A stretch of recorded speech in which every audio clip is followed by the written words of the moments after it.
ఎందుకు ఇట్లా హిందువుల మనోభావాన్ని దెబ్బతీయడానికి ప్రయత్నిస్తుంది ఈ సర్కార్? అంటే కాంగ్రెస్ సర్కార్ ఫెయిలియర్ అనుకోవచ్చా ఇది?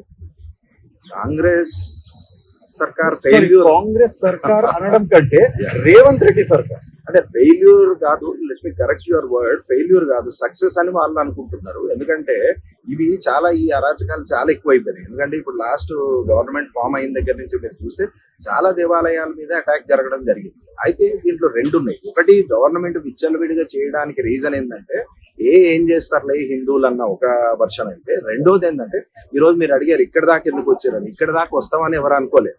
Let me tell you, already representation ఇచ్చినాం, డైరీ నెంబర్ కూడా వచ్చింది. So we are going to perceive this matter. And ఎవరైతే దీనికి హెడ్ ఉన్నారో National Human Rights Commission is in Telangana.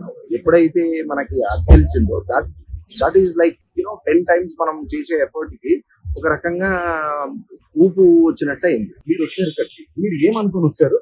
ఏం జరుగుతుంది అనుకుని వచ్చారు? అంటే సి ఆబ్వియస్ గా you are not going to get this issue so easy. అంటే ఏదో స్టేట్ లెవెల్లో స్టేట్ డిపార్ట్మెంట్స్ అన్ని కలిసి భక్తులకి సమాధానం చెప్పనక్కర్లేదన్న ఏదైతే విధానంతో ముందుకెళ్ళి ఏదైతే హ్యూమన్ రైట్స్ వైలేషన్ జరిగిందో దీన్ని ఓన్లీ స్టేట్ లెవెల్లో there lot of people involve. నేను ఒక్కనే కాదు, చాలా మంది కూడా ఫైట్ చేస్తున్నారు. మన ఆయన చికోటి ప్రవీణ్ వచ్చారు, మాధవీలత గారు రావడం జరిగింది, ప్రియా చౌదరి అని ఆవిడ జర్నలిస్ట్ ఒక ఆవిడ మాట్లాడడం జరిగింది. అంటే వీళ్ళందరూ వాయిస్ అవుట్ చేసినా సరే, మన గిరిధర్ అన్న